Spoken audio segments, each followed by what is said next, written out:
안녕하세요. 하루 필수 말씀 충전 하필 큐티 조종환입니다. 오늘 함께 나눌 하나님 말씀은 로마서 8장 18절에서 30절까지 말씀입니다. 현재 우리가 겪는 고난은 장차 우리에게 나타날 영광에 견주면 아무것도 아니라고 나는 생각을 합니다. 이제 우리가 이 바울의 논지에 따라서 우리가 이전 본문에서 우리에게 나타날 영광이라고 하는 것이 부활과 관련되어져 있다라는 것을 함께 나눴습니다. 그리고 이 부활에 관련된 것이 이 피조물들에 대한 이 통치와 연결되어져 있다는 것을 우리가 함께 생각해 봤어요. 그러니까 하나님의 아들로서 우리의 관계가 새롭게 설정되는 것을 이야기를 했는데, 하나님의 아들이라고 하는 것이 왕을 이야기하는 것이었고, 우리가 이런 왕 같은 제사장의 정체성을 갖게 된다는 거죠. 이것이 이제 부활의 최종적인 모습이 될 텐데, 바로 이 부활에 대한 영광을 생각했을 때에 지금의 이 고난은 아무것도 아니라는 겁니다. 우리는 이 부활의 영광 가운데로 반드시 나아가게 될 것이고, 이 부활의 영광에 나아갈 때에 우리를 반드시 그렇게 만들어 주시리라고 하는 하나님의 신실하심을 우리가 의지할 수 있게 됩니다. 우선은 이 부활을 통하여서 피조물이 경험하게 될 것들, 그리고 지금 이 시점에서 피조물들이 기대하는 것이 무엇인지에 대해서 설명을 하는데요. 피조물은 하나님의 자녀들이 나타나기를 간절히 기다리고 있습니다. 아담이 에덴에서 하나님의 이 목적과 방향에 맞게 에덴을 다스리고 통치하고 그 가운데에서 생육하고 번성하며 또 땅을 경작하고 그 안에서 하나님의 뜻과 방식에 맞는 그런 에덴을 대리 통치자로서의 역할들을 해야 했는데, 그것들을 다시금 간절히 기다리고 있는 겁니다. 그 회복된 아담의 그런 사명들이 이 부활로 새롭게 태어난 이들을 통하여서 이 통치 받기를 그렇게 기다리고 있는 거죠. 지금 피조물들의 현재 상태는 뭐냐면 허무에 굴복한 상태고, 이것은 자유로 그렇게 한 것이 아니라 굴복하게 하신 그분이 그렇게 하신 겁니다. 그런데 소망이 남아 있어요. 그 소망은 뭐냐면 피조물도 이 썩어짐의 종살이에서 해방되어서 하나님의 자녀가 누릴 영광된 자유를 얻으리라는 것입니다.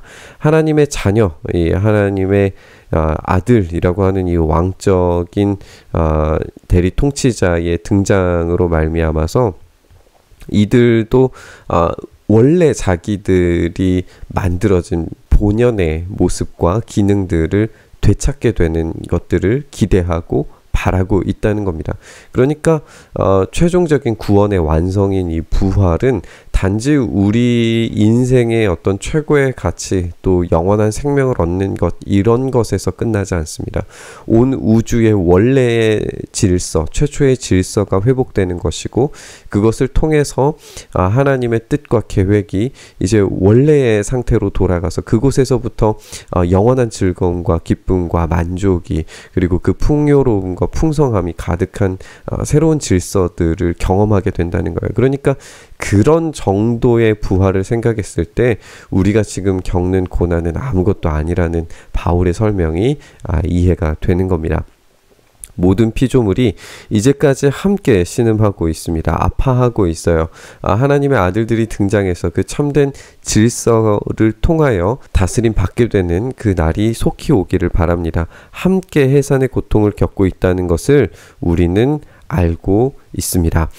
그뿐만 아니라 첫 열매로서 성령을 받은 우리도 자녀로 삼아 주실 것을, 곧 우리 몸을 속량하여 주실 것을 고대하면서 속으로 신음하고 있습니다. 이렇게 모든 피조 세계가 지금 함께 해산의 고통을 겪는 그 신음하고 있는 상태입니다. 이 고통이 끝나는 그 시점, 모든 것이 완성되는 그 해산의 시점은 올 수밖에 없습니다. 그것을 완성시키시는 분이 신실하신 하나님이시기 때문에 그렇습니다.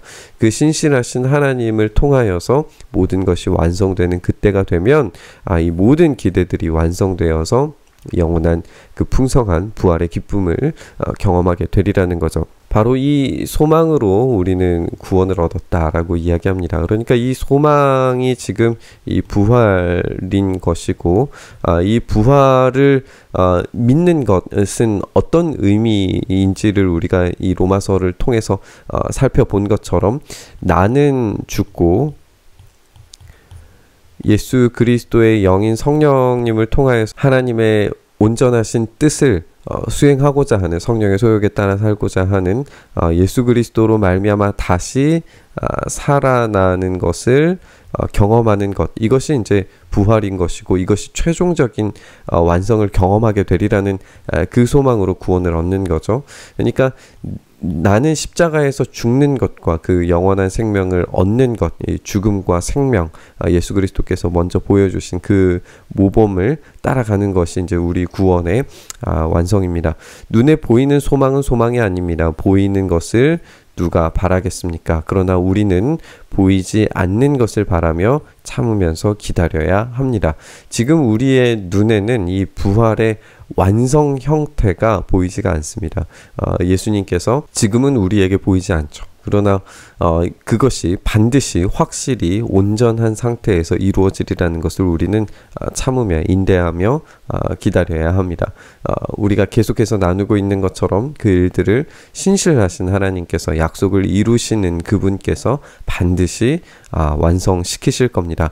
그래서 우리는 지금 이 상태, 이 고난의 상태, 어려움의 상태, 우리가 로마서의 어떤 그런 배경들을 생각을 했던 것처럼 외부적으로는 박해가, 그리고 내부적으로는 유대인 그리스도인들과 이방인 그리스도인들 사이에서의 어떤 갈등들이 있는 어떤 그런 상태, 그리고 개인적 어떤 상태에서의 어떤 어려움들, 이런 것들을 하나님께서 마침내 완성시키시는 그 날을 기대하고 바라본다면 아무것도 아니라는 이야기를 지금 하고 있는 거예요. 성령님께서 이런 우리의 연약함들을 도와주실 겁니다. 우리는 어떻게 기도해야 할지 알지 못하지만 성령께서 친히 이루다 말할 수 없는 탄식으로 우리를 대신하여서 간구하십니다. 우선은 어떻게 기도해야 할지 알지 못하는 것이 이제 등장합니다. 사람의 마음을 꿰뚫어 보시는 하나님께서 성령의 생각이 어떠하신지를 알고 계십니다. 성령께서 하나님의 뜻을 따라 성도를 대신해서 간구하시기 때문에 그렇습니다. 우리가 다 알 수 없는 것들까지도 성령님께서는 알고 계시고 대신 간구하십니다. 그러니까 우리의 기도가 포기되지 않아야 할 이유도 성령님께서 알고 계시는 그 기도를 우리를 대신하여서 하시고 계시기 때문에 그렇습니다. 이제 알지 못하는 것을 성령님께서 그렇게 기도하도록, 또 우리의 연약함을 그렇게 도와주신다면 우리가 아는 것도 있습니다. 우리가 아는 것은 무엇이냐면, 하나님을 사랑하는 사람들, 곧 하나님의 뜻대로 부르심을 받은 사람들에게는 이 모든 일이 서로 협력하여서 선을 이룬다는 것을 알고 있습니다. 우리는 알지 못하는 것에 대해서 성령님께서 도와주심으로써 이루어가는 것을 경험하게 될 것이고, 그리고 우리가 아는 것처럼 우리의 모든 고통과 아픔, 모든 슬픔과 또 긍정적인 모든 경험들, 그 모든 것들이 서로 합력하여서 선을 이루는 것을 우리는 알고 있습니다. 결국에 이 선을 이룬다라고 하는 것은 이 부활의 완성을 경험하게 되리라고 하는 것까지도 우리가 연결시켜 볼 수 있겠죠. 우리가 이 모든 지금 이 본문이 이야기하고 있는 내용의 최종적인 결론이 이 부활로 연결되어져 있는 것을 확인하고 있기 때문에 하나님의 아들로서 우리가 새로운 정체성과 관계성을 그렇게 완성으로 경험하게 될 그 부활이 올 때까지 하나님께서 그 모든 것들을 합력하여서 선을 이룰 수 있도록 만드시리라는 것을 우리는 알고 있습니다. 그래서 이렇게 알지 못하는 것들과 아는 것들, 이 모든 것들의 방향성이 지금 하나님의 약속의 완성, 이 부활로 지시되고 있다는 것을 우리가 확인을 하게 됩니다. 이제 다음 두 구절과 이 아래에 있는 내용들을 생각을 해보면 이제 구원의 어떤 여정들과 순서들을 생각하게끔 만들어주는 그런 본문이 등장을 합니다. 우선은 미리 아신 사람들을 택하셨다라고 이야기하면서 미리 아신, 이미 택하신 사람들이 있고 자기 아들의 형상과 같은 모습이 되도록 미리 정하셨다라고 이야기를 하고 있습니다. 이 미리 정하심, 이것이 구원에 있어서 미리 선택하신 예정이라고 우리가 이야기하는 그런 내용들을 우리가 담고 있는 것으로 보여집니다. 이것은 그 아들이 많은 형제들 가운데에서 맏아들이 되게 하시려는 것입니다.